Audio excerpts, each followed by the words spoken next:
आजचा कार्यक्रम खऱ्या अर्थाने जो घेतला तो आमचा विवेक देशमुखांचा काल प्रवेश झाला। अनेक लोकांना विवेकनं बोलून दाखवलं। विवेक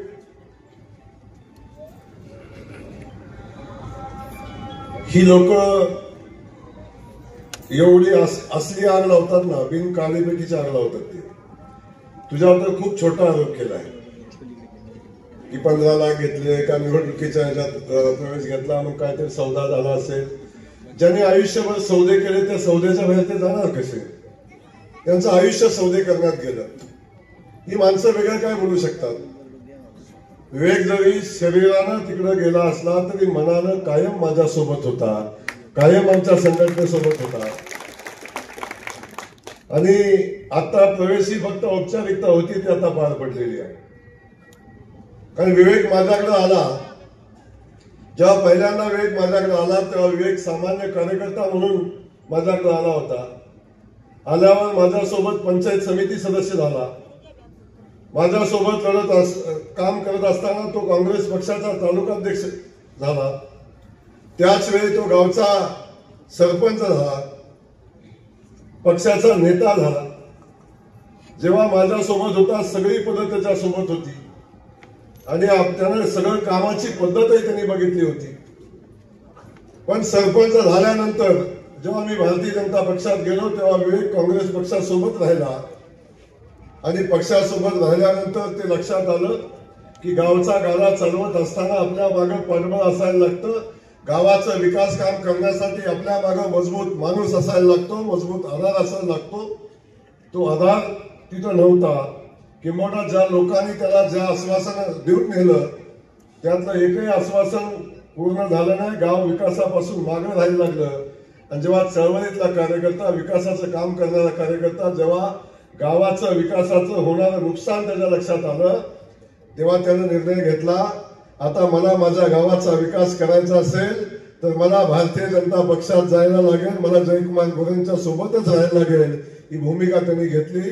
विवेक, तुझं मनापासून मी स्वागत करतो आणि हे स्वागत करत असताना कोण काय म्हणतं त्याकडे फार लक्ष देऊ नकोस। आणि या कार्यक्रमाच्या निमित्तानं आपण सगळेजण या ठिकाणी उपस्थित आहात। माझ्या लाडक्या बहिणी या ठिकाणी उपस्थित आहेत, आमचे सगळे बांधव या ठिकाणी उपस्थित आहेत। एवढ्या मोठ्या संख्येनं आज या ठिकाणी ग्रामस्थ बंधू उपस्थित आहेत, गावातले परिसरात आलेले माझे सगळे सहकारी आहेत, माझे नगरसेवक आता खाली उभा राहिलेले आहेत। एवढी मोठी युवकांची संख्या आहे। हे सगळं बघताना मन भरून येतं। एका साध्या शेतकऱ्याच्या घरातलं एका रेसलिंग दुकानदाराचं पोरग या खटावमानच्या मातीचा दुष्काळ हटवायचं स्वप्न घेऊन आपल्या समोर येतं। आपल्याला एक स्वप्न दाखवतं की मला माझ्या तालुक्यातनं केनालचं पाणी वाहताना बघायचं आहे, मला माझ्या तालुक्यातल्या शेतकरी बांधवांच्या शेतामध्ये ऊसाची शेती झालेली बघायची आहे, मला माझ्या तालुक्यामध्ये कारखान्याचं धुराडं पेटलेलं बघायचं आहे। हा 3 ओळीचा अजेंडा घेऊन एक युवक आपल्या समोर येतो। ज्या 3 ओळी त्याच्यामध्ये खटावमानचं भाग्य बदलण्याची ताकद त्या 3 ओळीमध्ये होती। तो अजेंडा घेऊन आपल्या सगळ्यांच्या समोर आलो आणि बघता बघता आपण बघताय की मान तालुक्याच्या जनतेनं, खटाव तालुक्याच्या जनतेनं माझ्या पाठीशी आशीर्वाद उभे केले आणि जो संकल्प केला होता की मला माझ्या मातीला लागलेला दुष्काळी माती हा कलंक पुसायचा आहे आणि कलंक पुसण्याचा प्रवास चालू झाला। प्रत्येक वेळी मी निवडणुकीला उभा राहिलो, एक संकल्प केला, एक उद्दिष्ट ठेवलं की मला निवडून आल्यावर काय करायचंय, मी निवडून आल्यावर काय करेन हा शब्द मी प्रत्येक वेळी माझ्या जनतेला दिला आणि लोकांनी मला पाठबळ दिला, आशीर्वाद दिला, लोकांनी मला प्रेम दिलं आणि जेव्हा ते प्रेम घेऊन, आशीर्वाद घेऊन निवडणूक मी जिंकलो तेव्हा दिलेला शब्दाला ठेवलेलं उद्दिष्ट पूर्ण करण्यासाठी प्राणपणाची लढाई केली, रात्रंदिवस मेहनत केली. आणि आपल्या सगळ्यांना माहिती आहे, पहिल्या निवडणुकीत पहिल्यांदा मी सांगितलं होतं 3.5 वर्षात माझ्या तालुक्यात पाणी नाही आलं तर मी राजीनामा देईन. अनेक जण म्हणले, इथं बसलेले बोलले, हे निवडूनच येणार नाही तर राजीनामा कसं देणार आहे. पण निवडून आलो, पाण्याचा संघर्ष चालू झाला. 3.5 वर्षाचा विषय राहिला. 3.25 वर्षामध्ये उरमोडीचं पहिलं पाणी एरावाडीच्या तलावामध्ये आलं आणि त्या तलावात पाण्याचं पूजन केलं आणि तिथून पुढे उरमोडीचा प्रवास चालू झाला. त्याचे साक्षीदार आपण आहात. 13 साली आलेलं पाणी 24 साली आपण मानगंगेच्या तीरावरून वाहताना बघतो. आपण देवापूरमध्ये पिलीव घाटापर्यंत पोहोचलेलं आपण बघतो. या भागात झालेली उरमोडीची क्रांती आपण बघतो. उरमोडीचं पाणी आलं तेव्हा मी केलेला संघर्ष या सिद्धेश्वराच्या भूमीनं बघितलाय. वेग तुम्ही आपण सगळे एकत्र होतो.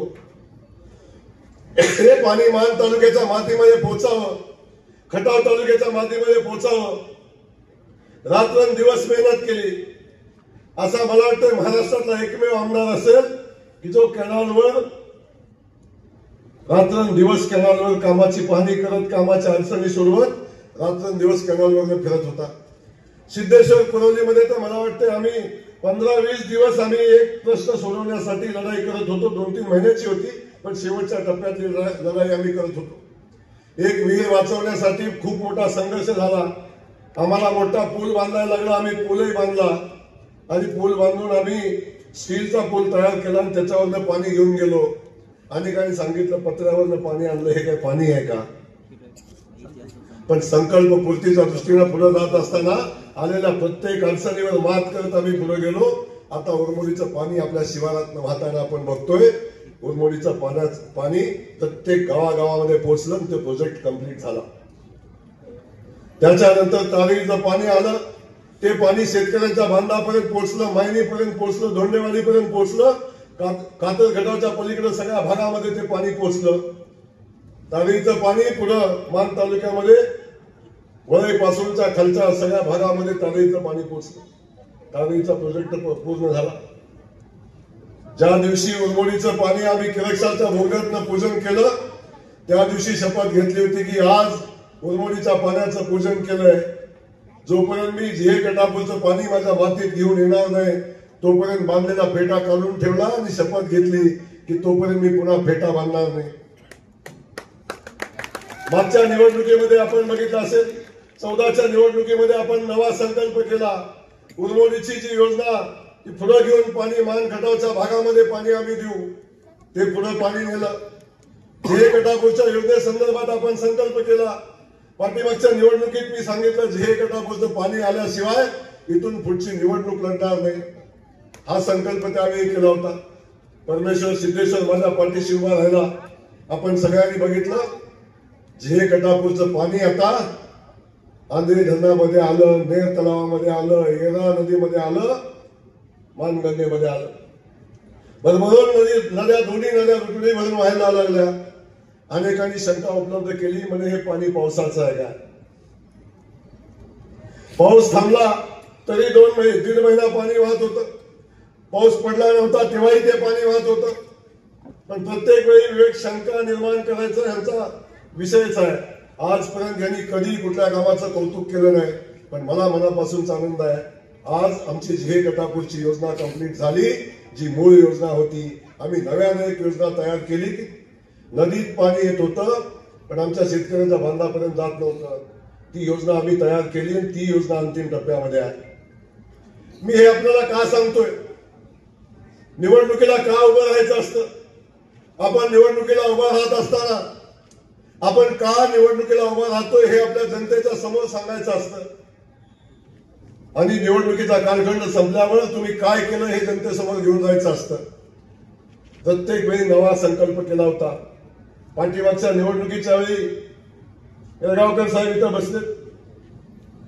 5 वर्षांपूर्वीचा कालखंड आठवतो. विक्रयामध्ये पाणी परिषद झाली होती. या पाणी परिषदेच्या वेळी तुम्ही पण मला वाटतं पत्रकार बंधू त्या पाणी परिषदेला होता. सगळ्यांनी निवडणूक आली, जयकुमार गोरेला अडचणीत आणण्यासाठी पाणी परिषदेचं त्यावेळी नियोजन झालं आणि पाणी परिषदेला मलाही बोलवलं. सगळ्यांना वाटलं आता आमदार काय उत्तर देणार आहे, पण पाणी परिषदेला येताना सगळ्यांची भाषणं झाली. मी 2 पेपर घेऊन आलो होतो आणि त्या 2 पेपरवर सांगितलं होतं की या भागाला पाणी देण्यासाठी पाणी उपलब्ध नाही. कल्याण मायनीचा 30-32 गावं, आमच्या मान तालुक्यातली जवळजवळ 22 गावं, या गावाला पाणी द्यायचं असं तर पाणीच उपलब्ध नाही आणि पाणी उपलब्ध नसताना पाणी देणार कुठनं, अशी परिस्थिती निर्माण झाली होती.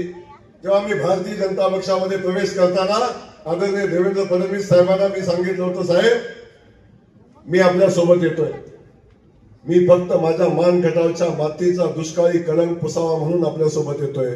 मी तुम्हाला मंत्रीपद मागणार नाही, पण मान खटावच्या प्रत्येक गावागावात पाणी लागेल, तिथं पाणी येण्यासाठी जे करायला लागेल ते करायची भूमिका तुम्हाला घ्यायला लागेल. त्यावेळी सगळे अधिकारी सांगत होते पाणी देता येणार नाही. शरद पवार साहेब आपल्या भागात घेऊन सभा घेत होते आणि सांगत होते पाणी नाही तर द्यायचं कुठनं. रामराजे सारखा माणूस, जो माणूस त्या खात्याचा मंत्री होता, तो सांगत होता पृथ्वीच्या अंतापर्यंत या मान खटावच्या मातीमध्ये पाणी येऊ शकत नाही. असा माणूस त्या खात्याचा मंत्री होता. लोकांचा विश्वास संपला होता की आम्हाला पाणी मिळेल. त्यावेळी आदरणीय देवेंद्र फडणवीस साहेब सारखा मुख्यमंत्री या महाराष्ट्रामध्ये काम करत होता. त्यावेळी मी त्यांच्या पुढे कल्पना मांडली. गुणाले सारखा एक अधिकारी माझ्या मदतीला आला आणि आम्ही एक कल्पना मांडली की MIDCचं पाणी आणि पिण्यासाठी राखीव असणारं पाणी, बऱ्याच दिवसापासून त्या पाण्याचा वापर होत नव्हता, ते पाणी कायम शिल्लक असायचं. आम्ही विनंती केली, साहेब या पाण्यातलं थोडं पाणी जर वापरच होत नाही, ह्यातलं थोडंसं पाणी काढून जर आम्हाला दिलं तर आम्हाला या पाण्याचा उपयोग शेतीसाठी होईल, आमच्या भागात पाणी पोहोचेल. आणि त्याच्यावर अभ्यास झाला, त्याच्यावर अनेक बैठका झाल्या आणि शेवटी पाण्याचं फेरवाटप करण्याचा निर्णय झाला आणि 2.5 TMC पाणी आमच्या टेंबूतनं, जी टेंबू 22 TMCची टेंबू, एकही थेंब पाणी जिल्ह्याला न देता 2 जिल्ह्याला बाहेर जात होतं. त्यातनं 2.5 TMC पाण्याचं आरक्षण देवेंद्र फडणवीस साहेबांनी केलं. त्या विक्र्याच्या याच्यामध्ये ते आदेश मी तुम्हाला दाखवले. त्यावेळी टिंगल केली माझी. आज सांगतात ते प्रभाकर देशमुख त्या विक्र्याच्या परिषदेमध्ये होते, ते सांगतात की शरद पवारांनी पाणी आणलं, पाण्याचं आरक्षण शरद पवारांनी केलं. पाण्याच्या आरक्षणाचा आदेश, फेर वाटपाचा आदेश घेऊन मी त्या स्टेजवर आलो होतो आणि तो पेपर मी माझ्या लोकांना दाखवला होता. आणि त्यावेळी साहेब येळगावकर साहेब आपण साक्षीला होता, तेव्हा सांगितलं होतं की या भागाला पाणी देण्यासाठीच मी भारतीय जनता पक्षामध्ये गेलोय. देवेंद्र फडणवीस साहेबांनी मला शब्द दिला आहे, या भागाला पाणी देणारी योजनेचं काम चालू झाल्याशिवाय जयकुमार गोरे पुन्हा निवडणूक लढवणार नाही, अशा पद्धतीची शपथ आपण त्यावेळी घेतली होती. मला सांगायला आनंद होतो, परमेश्वर माझ्यासोबत आहे. चांगल्या कामासोबत जनतेचा आशीर्वाद असतात, परमेश्वराचे असतात.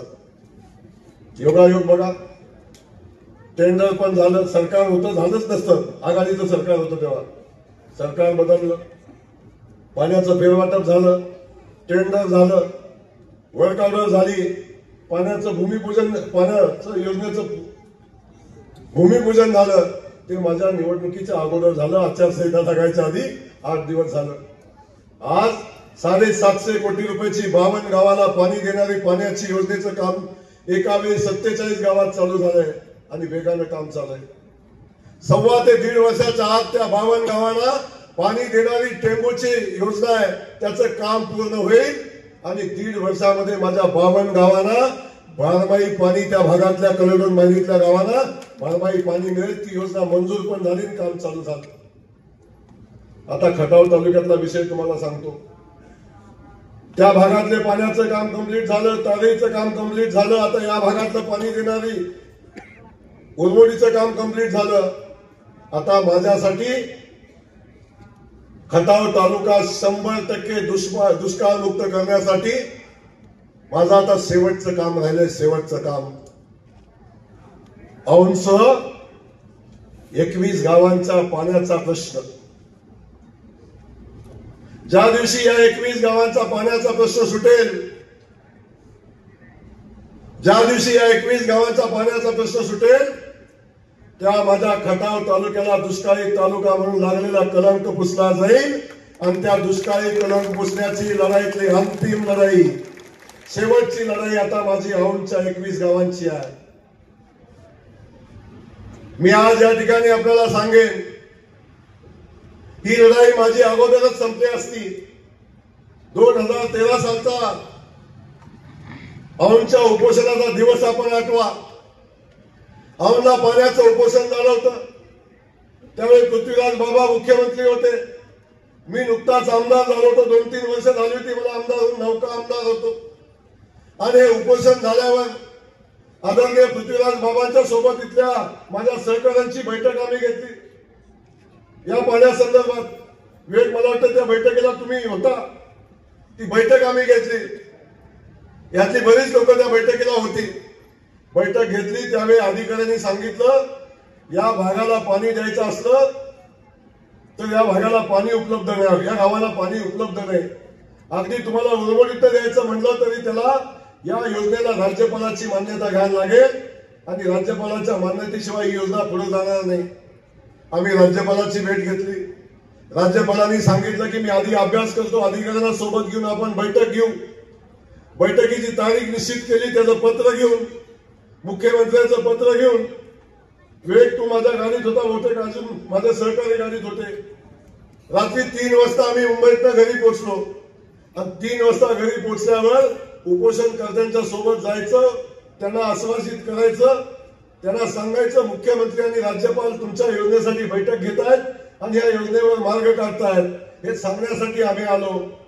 आणि जेव्हा ह्या भाजरांना कळालं की जयकुमार गोरे हे उपोषण सोडवण्याचं श्रेय घेतोय आणि राज्यपालांकडे बैठक लावून हे प्रश्न तडीला जाईल अशी शंका आली, तेव्हा तत्कालीन विधान परिषदेचे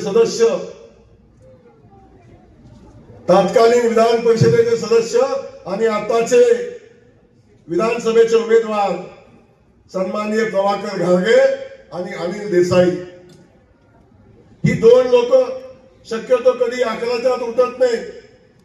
पण त्या दिवशी कशी 8:30ला उठली मला माहिती नाही. उपोषण करताना मी फोन करून सांगितलं आम्ही पत्र घेऊन येतोय. उपोषण करते म्हणलं तर मुख्यमंत्र्यांचं लेखी पत्र आल्याशिवाय आम्ही उपोषण सोडणार नाही. माझी गाडी सिद्धेश्वर कुरोलीच्या ह्या वाहना होती इथं माग. मी इथं पोचतोय तोवर हे गडी गडबडीनं पोचले. उपोषणकर्त्याच्या छातीवर बसून पाणी पाजलं आणि उपोषण सुरू होऊन टाकलं. मला तिथं उपोषणापर्यंत येऊ सुद्धा आम्हाला दिलं नाही. आम्ही इथनच माघारी गेलो. पत्र तसंच माझ्यासोबत गेले डॉक्टर साहेब. आज औंधच्या 21 गावांना पत्रकार बनवून आज औंधच्या 21 गावांना पाणी मिळण्यासाठी जो उशीर झाला आहे, कदाचित त्याच वेळी राज्यपालाची बैठक झाली असती, राज्यपालासोबत बैठक झाली असती आणि या योजनेला त्याच वेळी मार्ग निघाला असता. आज औंधच्या 21 गावांना आम्ही पाण्याचं आरक्षण झालं, 1.25 TMC पाणी उपलब्ध केलं, सर्वे झाला, SLTCची मान्यता आली, SLTCनं एक क्वेरी काढली.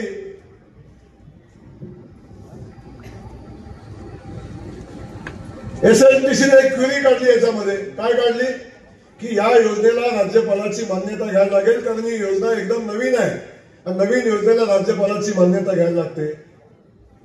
अरे बाबांनो, हेच 13 वर्षापूर्वी मी सांगत होतो, उपोषण करतानाही सांगत होतो की याला राज्यपालाची मान्यता लागते. त्याच वेळी बैठक झाली असती तर त्याच वेळी मार्ग निघाला असता आणि औंधच्या 21 गावांना आज पाणी असतं.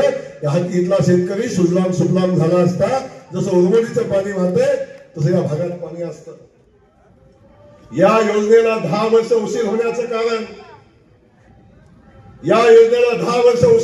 कारण फक्त त्यावेळी उपोषण सोडवण्यासाठी गेलेले प्रभाकर घारगे कारण आहेत. त्यांच्यामुळेच 21 गावांच्या पाण्याचं आजपर्यंत काम थांबून राहिलं. मला सांगा, उपोषण सोडलं 21 गावांची चौकशी कधी केली का? पाण्याचं काय झालं कधी बोलले का? मुख्यमंत्र्यांकडे कधी गेले का? त्या पाण्यासंदर्भात कधी विषय घेतला का? पुन्हा उपोषण झालं तिथं कधी गेले का? संघर्ष समितीला कधी चर्चेला बोलवलं का? पुन्हा नवीन संघर्ष समिती स्थापन झाली, त्यांनी संघर्ष चालू केला. एकदाही कधी घारगेने विषय घेतला का पाण्याचा? एकदाही कधी पाण्याचा विषय घेतला नाही। या 21 गावांचं पाण्याचं जे दुखणं 10 वर्ष लेट केलं, 11 वर्ष लेट केलं, अजून 2 वर्ष लागतील, हे लेट केलं फक्त त्या उमेदवारामुळे झालं। आज त्याला इथं आल्यावर माझा प्रश्न सवाल आहे, उपोषण कुठल्या बेसवर तुम्ही सोडवलं होतं? आणि सोडवलं होतं, सांगितलं होतं आम्ही शरद पवारांकडून पाणी आणतो, तर ते पाणी आजपर्यंत का नाही दिलं? बरोबर, काल म्हटले की या पाण्याचं काय झालं, 15 वर्ष झालं आमदारांनी काय केलं, त्याच्यावर मी बोलतो आता। पण या भागातल्या पाण्याचा प्रश्न मी सांगितलं, माझा आता पुढचं माझं उद्दिष्ट आहे त्या 52 गावाला पाणी देणार, जे गटाभूत आता आपण सुधारित प्रशासकीय मान्यता घेतली त्या गावांची योजना कंप्लीट करणार। आणि या निवडणुकीत मी का उभा राहिलोय, येणाऱ्या 5 वर्षामध्ये मी काय करीन हे आपल्याला सांगत असताना मी सांगतोय जबाबदारीनं, खटाव मानच्या पाणी प्रश्नावरची ही शेवटची निवडणूक जयकुमार गोरे लढतोय, ही शेवटची निवडणूक आहे। मान खटावच्या मातीत इथून पुढे मी पण नाही आणि माझ्या कुठल्या विरोधकाला पण पाण्याच्या प्रश्नावर निवडणूक लढू देणार नाही, ही शेवटची निवडणूक आहे। जयकुमार गोरेचा शब्द आहे, अंश 21 गावांना पाणी दिल्याशिवाय जयकुमार गोरे भविष्यातली कुठली निवडणूक लढवणार नाही, हा शब्द आणि शपथ घेऊन जयकुमार गोरे काम करतोय, हा संकल्प घेऊन काम करतोय। म्हणून मला आपल्याला सांगायचं,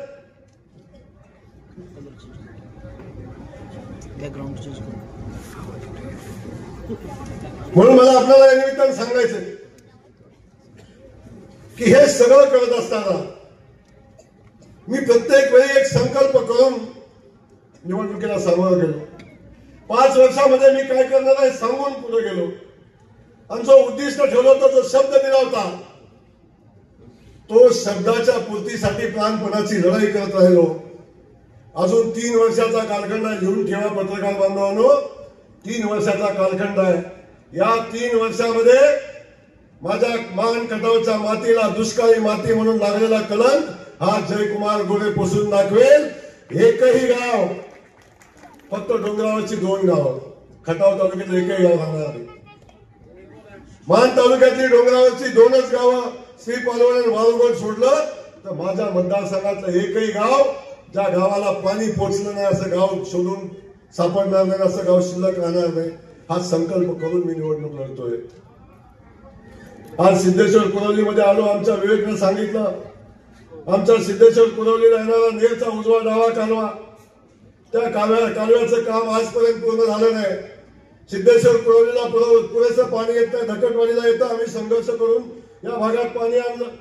आता भरपूर पाणी आपल्या नेरच्या धरणामध्ये आलंय। शहाजी कानात मगाचपासून सांगत होता, काळजी करू नको। आता इथून पुढं सिद्धेश्वर कुरवलीला माझा शब्द आहे, सिद्धेश्वराच्या साक्षीने सांगतो, डावा आणि उजवा दोन्ही कालव्याचं काम करून घेईन आणि सिद्धेश्वर कुरवलीला इथून पुढे कधीही पाणी कमी पडू देणार नाही, कारण आता पाणी माणसाकडे उपलब्ध आहे, आता पाण्याची अडचण आम्हाला नाही। आणि वेग तू ज्या कामासाठी आला, ज्याच्यासाठी आला, विकासासाठी आला, कुठली भूमिका घेतली, तुला माहिती आहे विकास करायची कुणाकडे धमक आहे। म्हणून या ठिकाणी माझा सवाल आहे, अख्खं भाषण माझं मी केलेल्या कामावर उद्दिष्टावर सांगितलं, हे करण्यासाठी आणि मान खटाव तालुक्यामध्ये आता दुष्काळ मुक्तीची लढाई लढत असताना मान खटावला जगाशी स्पर्धा करण्यासाठी तयार करण्यासाठी ही माझी लढाई आहे।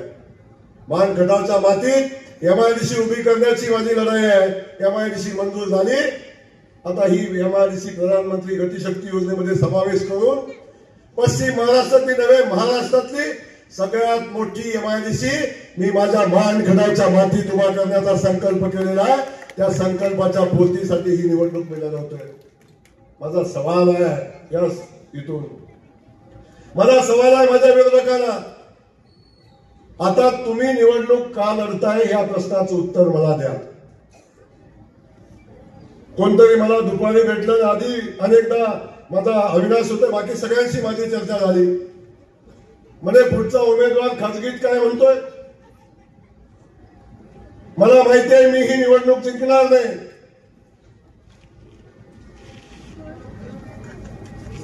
माझं उद्दिष्ट 21 गावाला पाणी देण्याचं, 52 गावाचं काम कंप्लीट करण्याचं, MIDC उभी करण्याचं, जे गटापूरचं काम संपवण्याचं, मान गटाव सुजलाम सुफलाम करण्याचं माझं उद्दिष्ट आहे.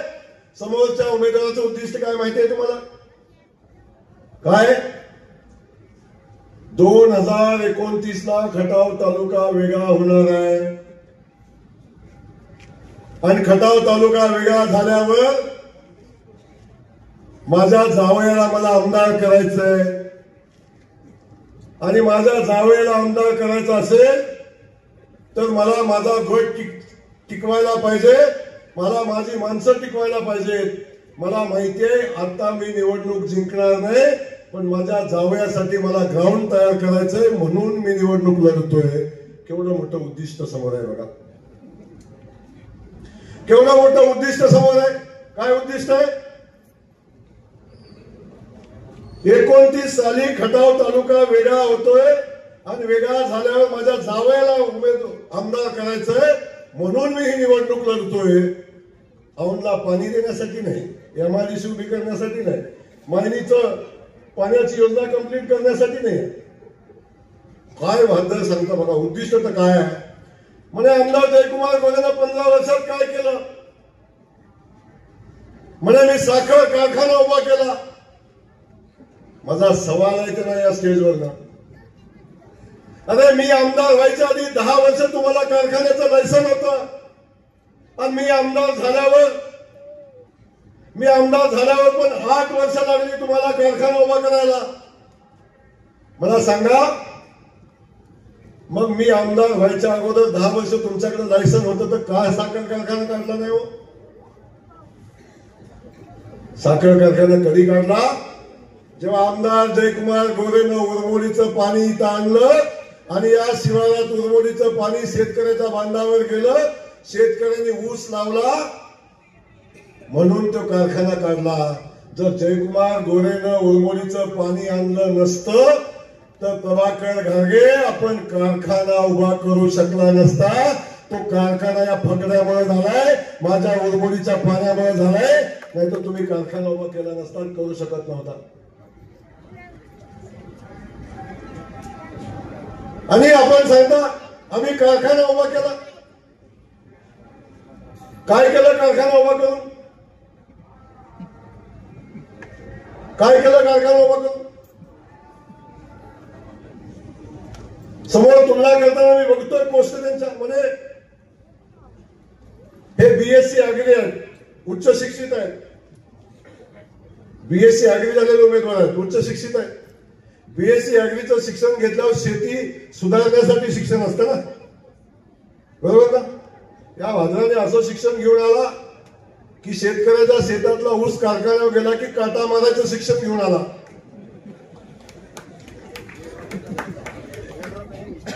काटा मारायची डिग्री यांच्याकडं. काटा मारताना शेतकऱ्यांचा ऊस, मला माझा सवाल येत नाही पत्रकार बंधूंना, शेतकरी संघटनेने आंदोलन केलं काटा कारखाना मारतो म्हणून. या कारखान्यावर शेतकरी जर खासगी काट्यावर काटा करून गेला तर कारखान्यावर ऊसाची गाडी आत घेतली जात नाही. हे मला आता फिरताना कळालं. आता काळजी करू नका, आता मी बघतो. पण शेतकऱ्यांचा काटा मारला. काटा मारून ज्या साखरेची निर्मिती झाली त्या साखरेच्या वाटपावरून भांडण झालं. त्या साखरेच्या वाटपावरून भांडण झालं आणि काय झालं पुढं? आपलं सगळं बिंग फुटतंय म्हणल्यावर, काटामारीचं बिंग बाहेर येतंय म्हणल्यावर, या भाजपाने ज्या माणसाला ते हे सगळं माहिती होतं त्या माणसाचं तोंड कायमचं बंद केलं, त्याचा खून करून टाकला. एका बाजूला शेतकऱ्यांचा गळा कापला आणि दुसऱ्या बाजूला कामगाराचा गळा कापला आणि सांगताय मी सज्जन आहे. किती घडी सज्जन आहे बघा. काय करतो? फक्त ऊसाची चोरी करतो, बाकी काही करत नाही. काही करत नाही बाकी. आणखी काय करतात? फक्त खून करतात, एखादा खून, बाकी काही नाही करत. सज्जन आहे म्हणे. काय आदर्श ठेवता तुम्ही पिढी समोर? दुसऱ्या बाजूला सांगतात आमदार अहंकार आहे, आमदार गुंड आहे, आमदार दहशतवादी आहे, दहशतवाद संपवायचा आहे. माझा सवाल आहे, तुमच्या पडळच्या कारखान्यात किती वेळा बॉम्ब पडलाय, किती वेळा बॉम्ब हल्ला झाला आपल्या तालुक्यात. यांच्याकडे मुद्दाच राहिला नाही, विकासाचा मुद्दा नाही, कामाचा मुद्दा नाही, कशाचा मुद्दा नाही. आज बघितलं मी उभा राहिलो की ते उभे राहिले. आज गावागावामध्ये बोर्ड लावतायत, मी उभा आहे म्हणून बोर्ड लावतायत. माझी गाडी प्रचाराची फिरायला लागली की त्यांची फिरायला लागली. मी सभा घेतली की ते मागे सभा घेतील, मागे येतील. पण त्यांच्या अगोदर 1 महिना मी गावागावामध्ये मी केलेल्या विकास कामाचा बोर्ड लावला होता. माझा सवाल तर नाही, जसा मी बोर्ड लावला विकास कामाचा आंबवड्यात, जसा सिद्धेश्वर कुरवलीत लागला, सिरसवडीत लागला, भोसऱ्यात लागला, औंधमध्ये लागला, 187 गावामध्ये लागला. माझा सवाल आहे, 187 गावात मी कोट्यावधी रुपये कामाचा बोर्ड लावला. एक बोर्ड सिद्धेश्वर कुरवलीमध्ये लावून दाखवा की आम्ही हे काम 15 वर्षात केले. त्याच्यावर एकच काम द्या, एकच काम. जयकुमार गोरे 200 कामं नेतो सिद्धेश्वर कुरवलीतली 15 वर्षात केलेल्या कामाची. याला सांगायला मुद्दा नाही आहे. निवडणूक लढायला अजेंडा नाही आहे. का निवडणूक लढतं हे माहित नाही आहे. अजून यांच्यात जमत नाही आहे. अरे काय अवस्था बघितली स्टेजवरची. अजून मिटवा मिटवी चालली, अजून आकडे मिटलं नाही. ते म्हणतोय मला 2 कोटी, तो म्हणतोय 3 कोटी, हे म्हणतोय 4 कोटी. अजून गणित मिटलं नाही. आकडा सांगतो तुम्हाला, मी पुढच्या सभेत सांगणार आकडा. आकडेमध्ये अर्धी आली, बाकीची येते माझ्याकडे. कुठला गडी कितीला इकडा सगळं सांगतो मी तुम्हाला. एवढी हणामारी अहो, समोर 1500 माणसं होती, 400-500 माणसं समोर होती. काय तमाशा. एकामेकाच्या अंगावर जाते, एकामेकाचा माय खिसकवते, धक्काबुक्की करते. आपण बघितलं कमिशनर, उच्च शिक्षित कमिशनर म्हणून आपण बघितलं ते कसे वागत होते. बघितलं आपण कशा शिव्या होत्या स्टेजवर. काय तमाशा मांडलाय, काय आदर्श घ्यायचा लोकांनी. म्हणजे आम्ही एकत्र येऊन जयकुमार गोरेच्या विरोधात लढतोय. काय लढताय, काय लढताय. आधी पण एकत्र येऊन लढला. अहो लढायला मुद्दाच नाही, विषयच नाही. त्यांचा मेळा, कुणाला आमदार व्हायचं, काय करायचं अजिबात माहिती नाही. आणि आता हे गिराईक गावलेलं आहे, हे गिराईक गावलेलं आहे. अहो देशमुखांनी तिकीट नाकारलं नाही, देशमुखांनी स्वतः तिकीट नाकारले. त्यांना माहिती होतं पराभव 100% ठरला नाही. ती हुशारकडे आहे, त्याला माहिती आहे काय असते. आणि आता जर एवढा सगळ्यांना माल पुरवणारा कोण गडी शोधायचा, तर तालुक्यात दुसरा कोण सापडला नाही.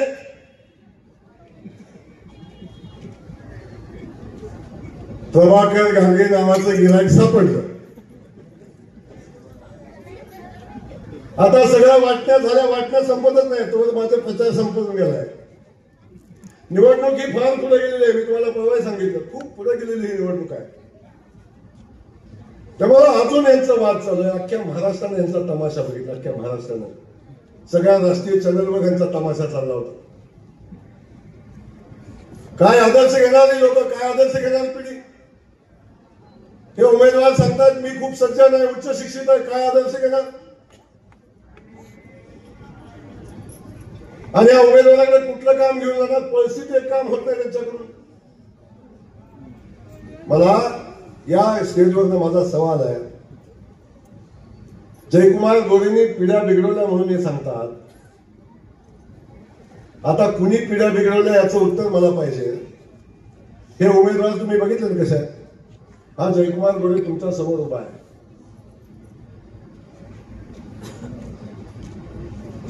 सुपारीच्या खंडाचं व्यसन नाही आहे. दारू पिलेला माणूस माझ्याकडे जवळ उभा राहत नाही आहे. तंबाखू नाही, मावा नाही, गुटखा नाही, पत्त्या नाही, जुगार नाही, काही नाही.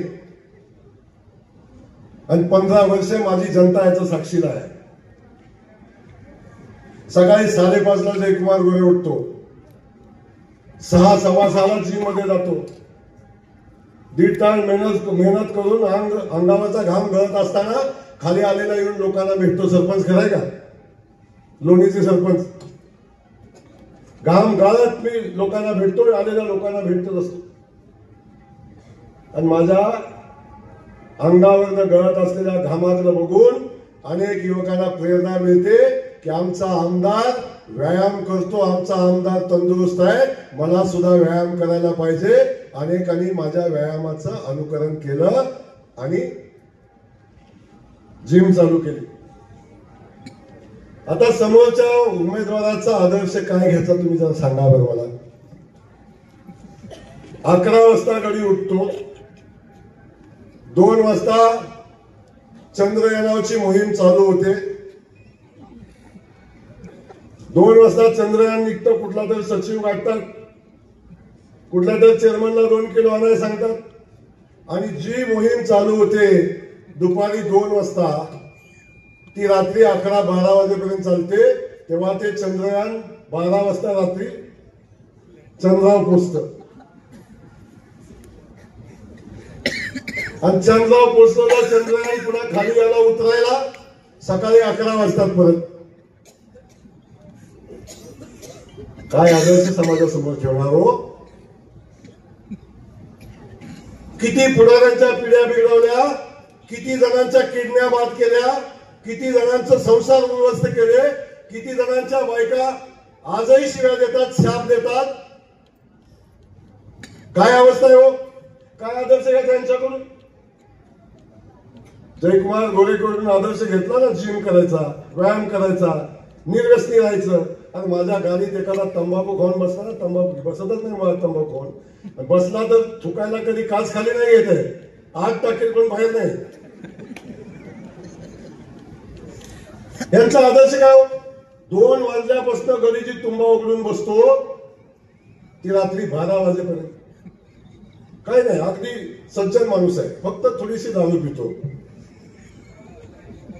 आणि सगळ्यांनाच पास, बाकी काहीच काम नाही, फक्त जुगार खेळतात. माझ्याकडे व्हिडिओ आहेत, मी जबाबदारीने बोलतोय, मला फक्त चॅलेंज करावं नाही आता. फक्त जुगार खेळतो. काय आदर्श घ्यायचा माझ्या या पोरांनी. दारू प्यायचा. काय आदर्श घ्यायचा माझ्या पोरांनी. जुगार खेळायचा.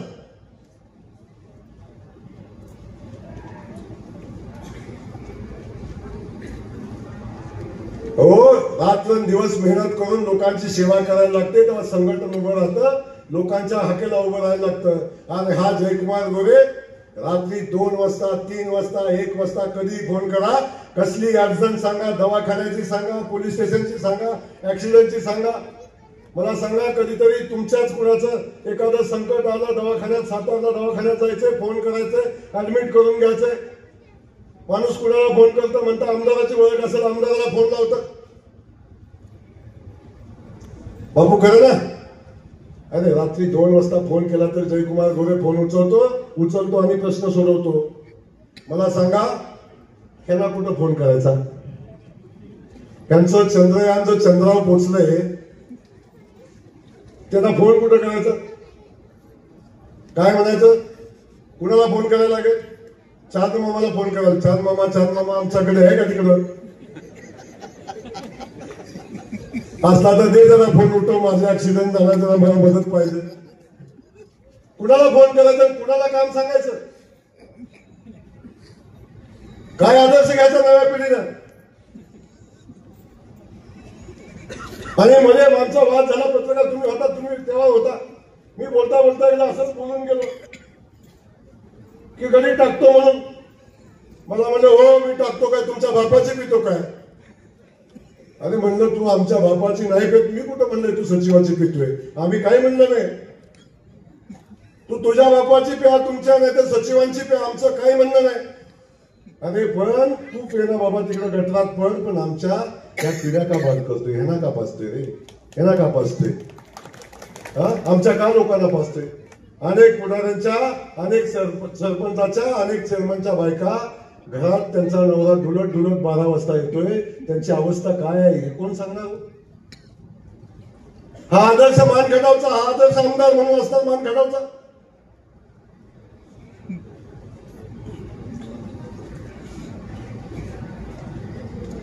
या सगळ्या गोष्टी आपल्या समोर एवढ्यासाठी सांगतोय की मान खटावचा आमदार कसा असावा. हो, माझ्यावर टीका होते म्हणे हा अहंकारी आहे, गुंड आहे. मी अहंकारी नाही आहे, मी स्वाभिमानी आहे.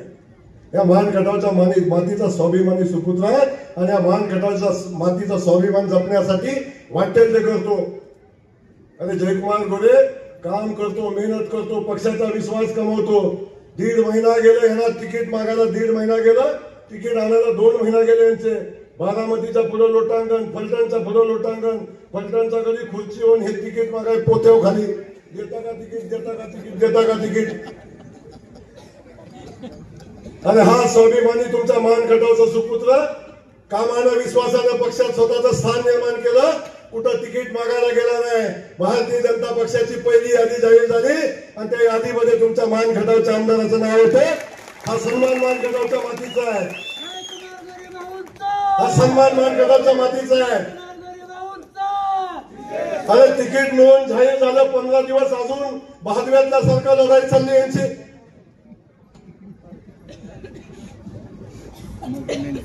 आणि काय लोकांना सांगणार आम्ही काय करून जाणार आहे, कशासाठी आम्हाला मतं द्या म्हणून सांगणार आहे तुम्ही?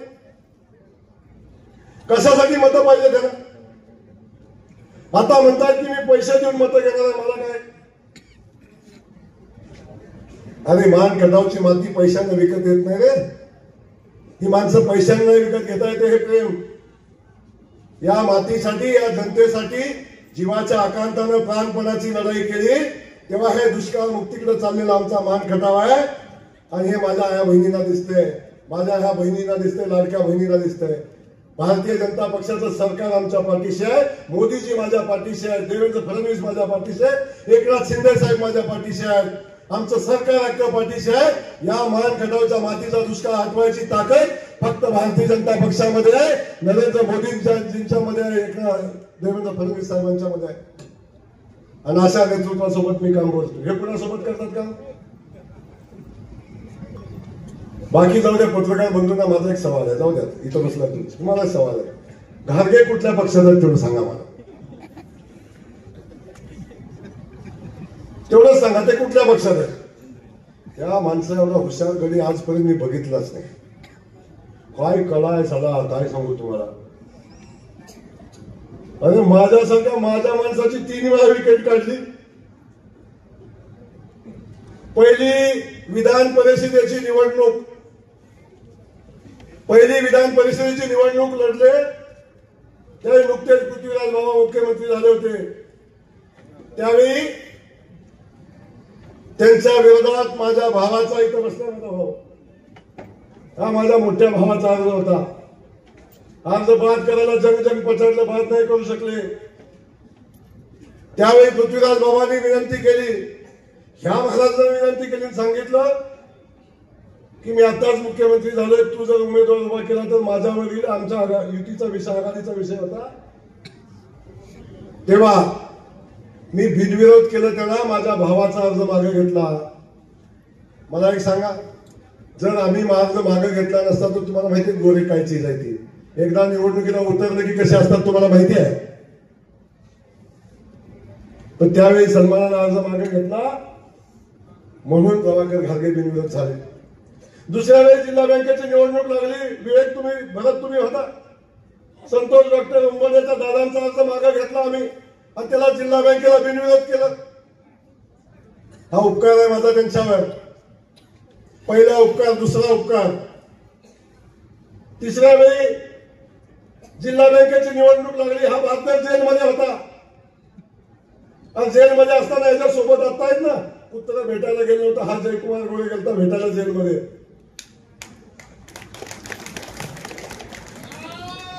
आणि जेलमध्ये असताना डॉक्टर साहेब तुम्ही मदत केली, मी मदत केली. जर आम्ही मदत केली नसती तर जेलमध्ये असताना जिल्हा बँकेत संचालक झाले असते. हा पुन्हा एवढा कलाकार आहे काय सांगू तुम्हाला.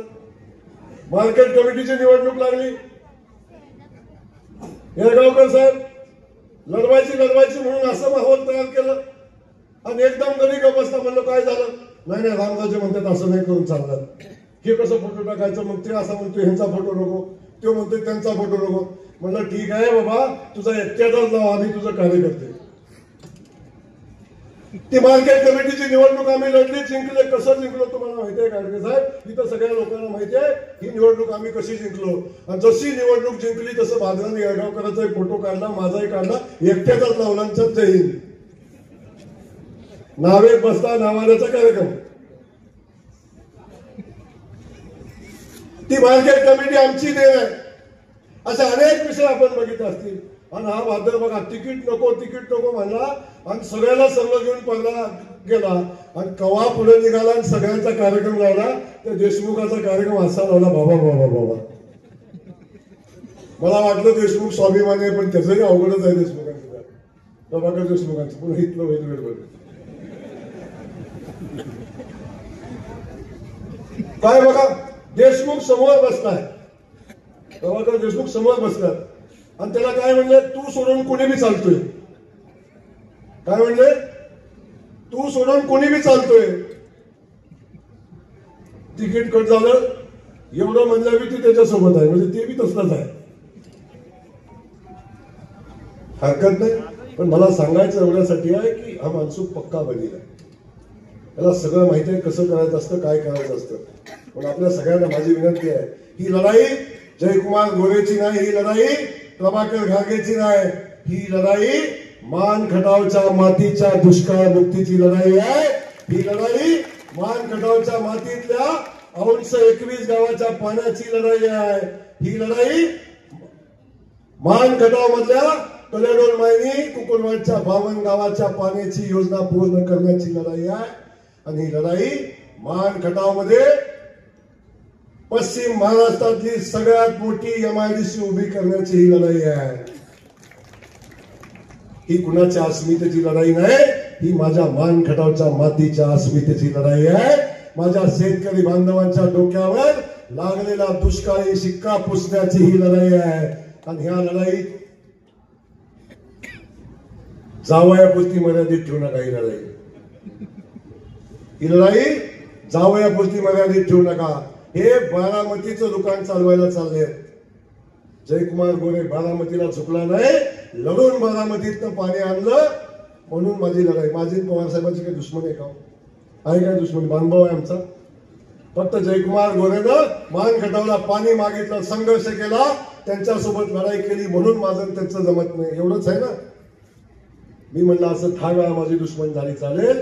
मान खटावच्या मातीसाठी मला अनेक जण म्हणजे तुम्ही पवार साहेबांच्या कसं बोलता, एवढ्या मोठ्या माणसावर कसं बोलता. म्हणलं मान खटावच्या पाण्यासाठी मी वेळ पडली तर मी परमेश्वराशी सुद्धा संघर्ष करेन. हे तर फार छोटा विषय आहे आणि तो संघर्ष आम्ही केलाय आणि दुष्काळ मुक्तीची लढाई घेऊन आम्ही पुढे चाललोय. हा यज्ञ दुष्काळ मुक्तीचा आहे, एवढंच आजच्या ह्या कार्यक्रमाच्या निमित्तानं आपल्याला सांगतोय. त्यामुळे ही लढाई ही मान खटावच्या अस्मितेची आहे, कुणाच्या व्यक्तिगत अस्मितेची नाही. माझी विनंती या निमित्तानं सगळ्यांना आहे, या लढाईत तुमच्या सगळ्यांची साथ मला अपेक्षित आहे, तुमच्या सगळ्यांचे आशीर्वाद मला अपेक्षित आहे, माझ्या बहिणींचे आशीर्वाद मला अपेक्षित आहेत. ज्यांना बहिणी आशीर्वाद, अरे देवेंद्र फडणवीस भाऊ आपल्यासोबत आहे, एकनाथ भाऊ आपल्यासोबत आहे. केवढा महिलांचा सन्मान बघितलं तुम्ही. 1500 रुपये महिन्याला, आता 2100 रुपये महिन्याला दिलं शरद पवारांनी. दिलं शरद पवारांनी का? अरे ती देवा भावाने दिले. शेतकऱ्याचं लाईट बिल माफ केलं कोणी? आणि आता काल देवेंद्र फडणवीस साहेबांनी घोषणा केली माझ्या शेतकरी बांधवांसाठी. काय? जर भारतीय जनता पक्षाचं सरकार आलं तर माझ्या शेतकऱ्यांची कर्जमाफी करण्याचा निर्णय भारतीय जनता पक्षाने घेतलाय. माझी विनंती आता ह्या सगळ्या ह्याच्यात आपल्याला सगळ्यांना सहभागी होऊन पुढे जायला लागेल.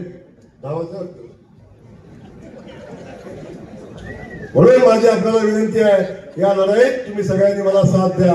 बोलण्यासारखं खूप आहे, पण आता पुढच्या सभेत बोलू आपण. पुन्हा एकदा आपल्या सगळ्यांना मनापासून धन्यवाद देतो. विवेक, काळजी करू नकोस. पाण्याचा शब्द दिलाय. काय जयकुमार गोरेनं पाण्यासाठी संघर्ष केलाय तुला महाराष्ट्राच्या सचिवानं सांगितलंय. हे पाण्याची लढाई अंतिम टप्प्यात आहे. फक्त राज्यपालाची मान्यता राहिली, ती मान्यता घेऊन देऊ. तुझ्या गावातल्या पाण्याचा विषय संपू. अजिबात चिंता करू नका शहाजी. माझ्या वाईट प्रसंगात, सगळ्या प्रसंगात आपण सोबत राहिलाय. आता पुन्हा एकदा एकत्र येऊन काम करा. तुम्हाला कधीही मान खाली घालू देणार नाही. मान खटावच्या मातीला कायम सन्मानानं, स्वाभिमानानं उभा करेल. हा शब्द भेटून